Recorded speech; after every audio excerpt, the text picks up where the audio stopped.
As-tu déjà remarqué que certains vieillissent sans jamais vraiment vieillir? Que leur visage se creuse, mais que leur regard reste clair, doux, comme un matin sans vent? Et si ce n'était pas une question de peau, mais de souffle? Pas une question d'années, mais de présence? Dans les montagnes du silence, au cœur des temples où rien ne presse, les moines répètent chaque matin les mêmes gestes, les mêmes prières, les mêmes silences. Et dans ces gestes que le monde a oubliés, se cache un secret ancestral, le pouvoir de rester jeune, de cœur et d'esprit.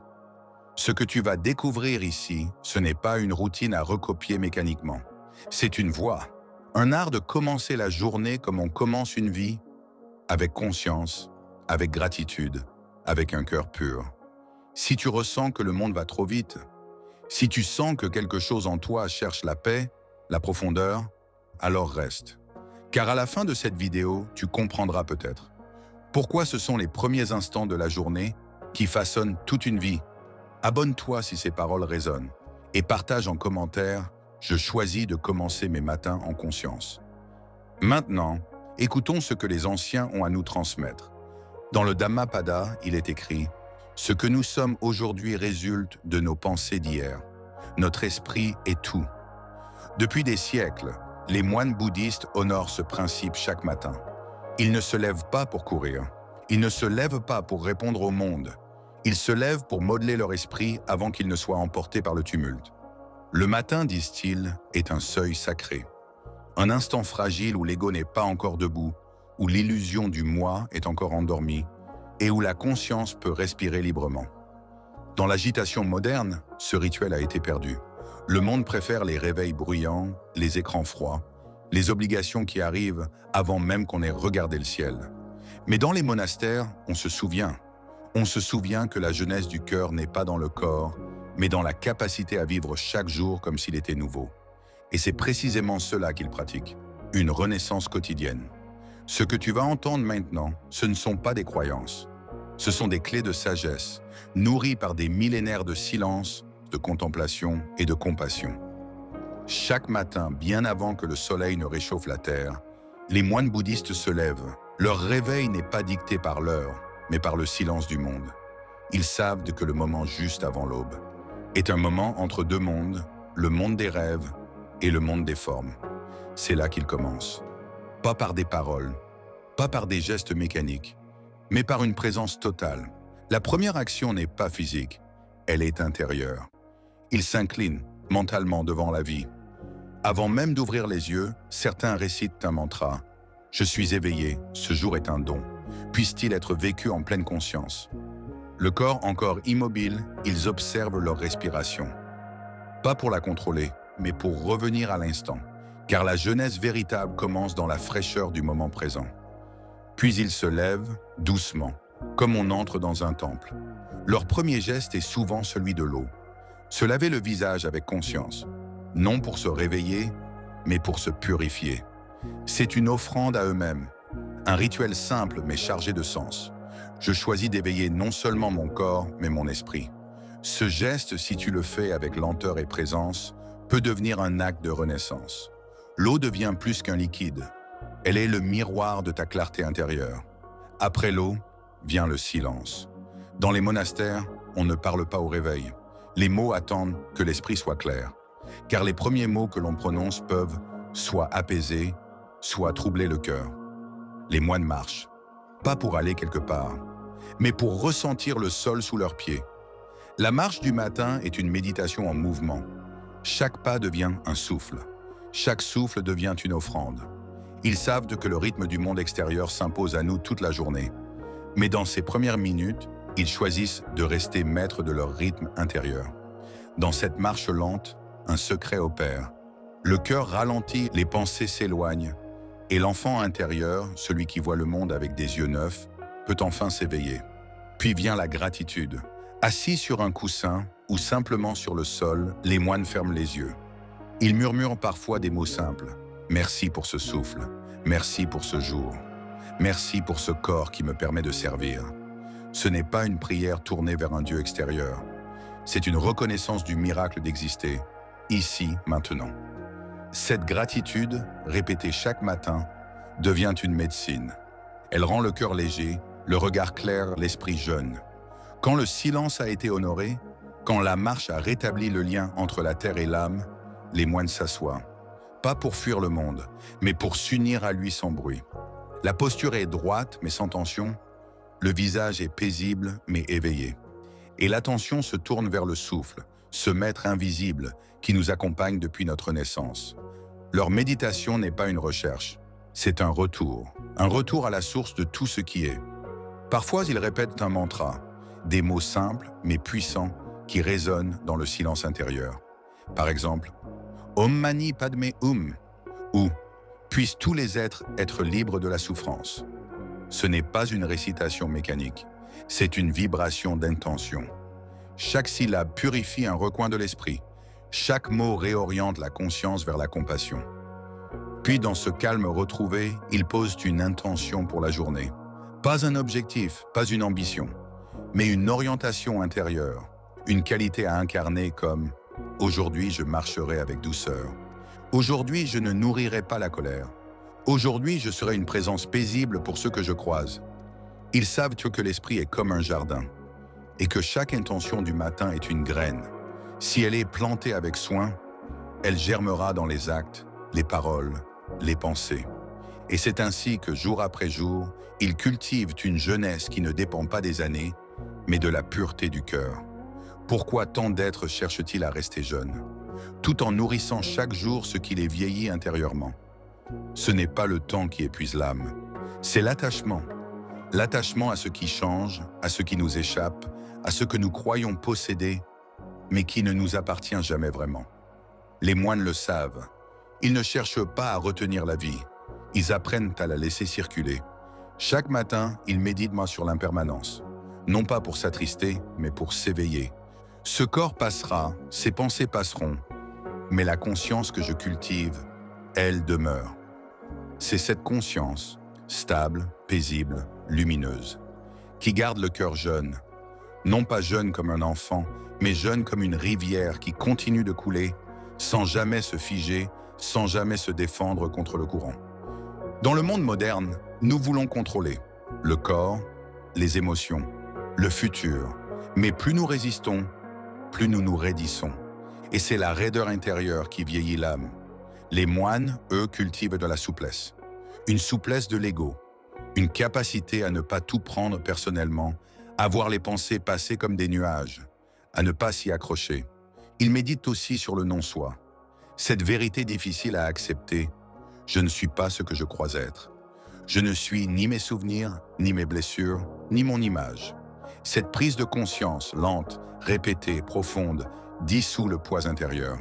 Et quand le poids de l'ego se dissout, alors une légèreté revient, une jeunesse naturelle, sans effort.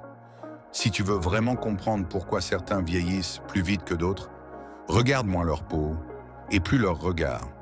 Observe la manière dont ils portent le monde. Ceux dont l'âme semble lourde, fatiguée, ne sont pas nécessairement ceux qui ont vécu le plus, mais souvent ceux qui ont lutté contre ce qui est. Ce que les moines bouddhistes enseignent, c'est qu'un esprit qui lutte sans cesse contre la réalité se contracte, il se ferme, et ce qui se ferme se fane. Dans leur pratique, ils explorent un paradoxe que peu osent regarder. Plus tu t'accroches à la vie, plus tu en perds la saveur. Plus tu veux la contrôler, plus elle t'échappe. Et plus tu acceptes son impermanence, plus elle devient belle et légère. Nous avons peur du vide, peur du silence, peur du rien. Mais les moines méditent sur le vide comme origine de tout. Pas un vide triste, pas un vide absurde, un vide plein. Plein de potentialités, plein de paix, plein de présence. C'est en acceptant de ne rien posséder que l'on commence à tout recevoir. Ce vide, il le retrouve chaque matin dans la méditation. Et ce vide devient un espace d'accueil. C'est cela, la jeunesse de l'esprit.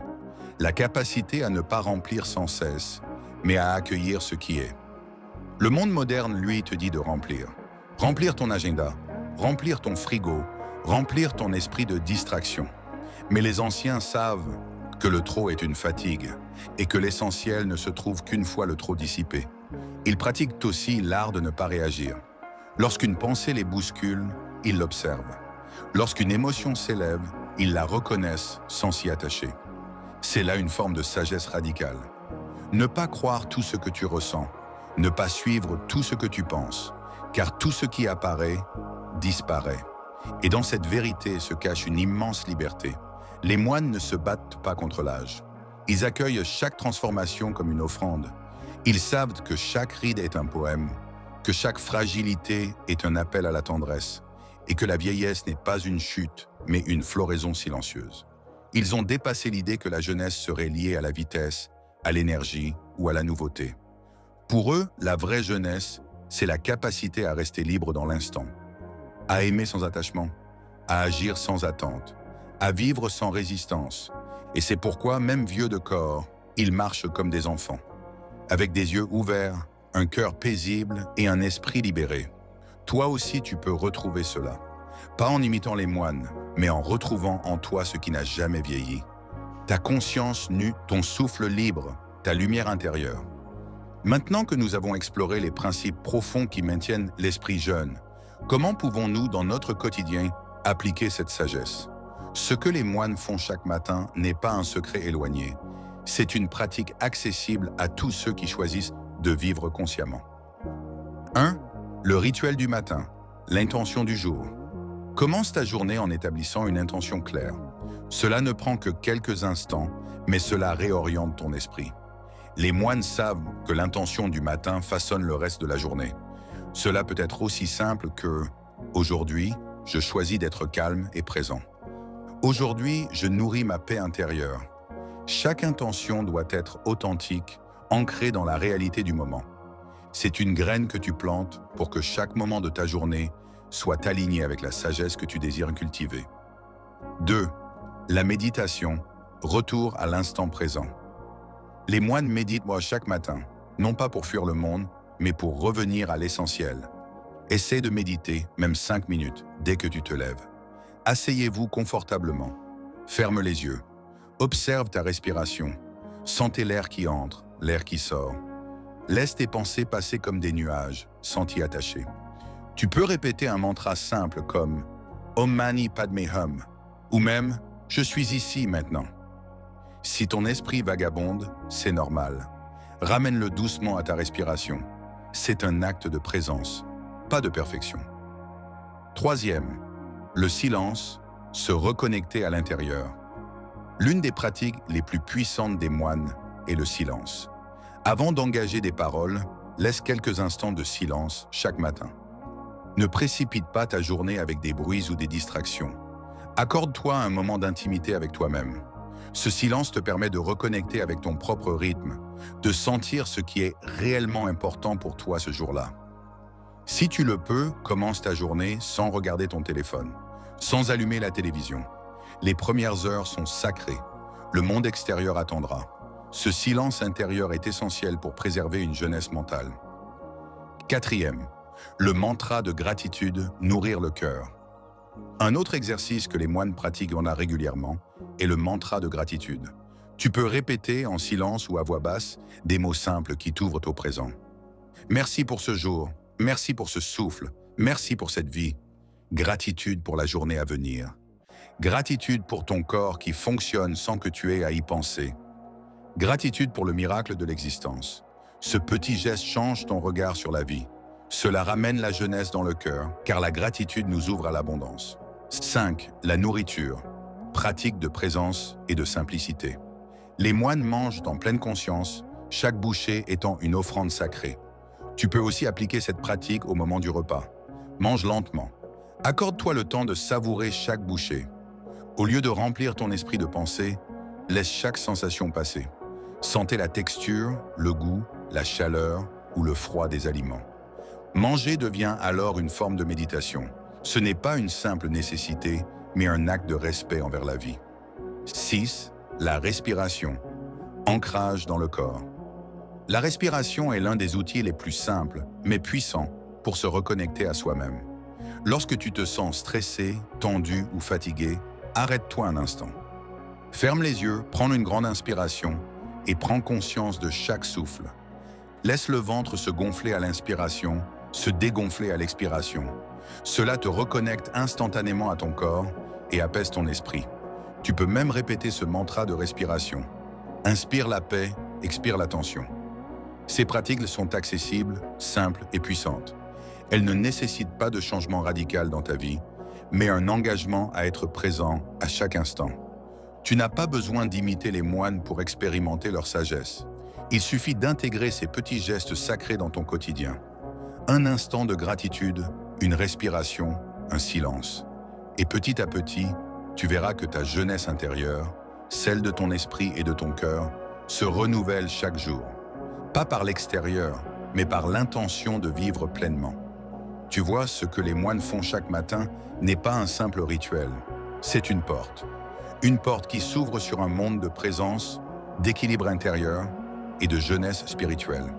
Ce n'est pas dans la quête du contrôle, du matériel ou du succès extérieur que réside la véritable jeunesse. Elle est dans la simplicité, dans l'acceptation de l'impermanence, dans l'authenticité du cœur. Les rituels du matin des moines sont des rappels puissants de ce que nous oublions souvent dans le tumulte de la vie moderne. Que chaque moment est un cadeau, que la paix n'est pas à chercher ailleurs, mais à cultiver en soi. En adoptant ces pratiques simples, la pleine conscience, la gratitude, le silence, la respiration, tu commences à libérer ton esprit du poids des pensées inutiles, à alléger ton cœur des préoccupations du quotidien et à nourrir une jeunesse intérieure qui ne dépend pas du temps qui passe, mais de l'intensité avec laquelle tu choisis de vivre. Alors, je t'invite à réfléchir. Qu'est-ce que tu choisis de nourrir aujourd'hui? Ton esprit, ton cœur ou les distractions du monde extérieur? Si cette vidéo t'a apporté une lumière, un apaisement ou un simple souffle de paix, je t'invite à t'abonner, à commenter cette vidéo et à partager tes pensées avec nous. Car ensemble, nous pouvons tous marcher sur ce chemin de sagesse et de sérénité. Et si tu veux continuer à explorer ces pratiques qui nourrissent l'âme, reste avec nous. Les moines bouddhistes nous montrent chaque jour qu'il est toujours possible de recommencer, de se réinventer, de rester jeune dans l'esprit et dans le cœur.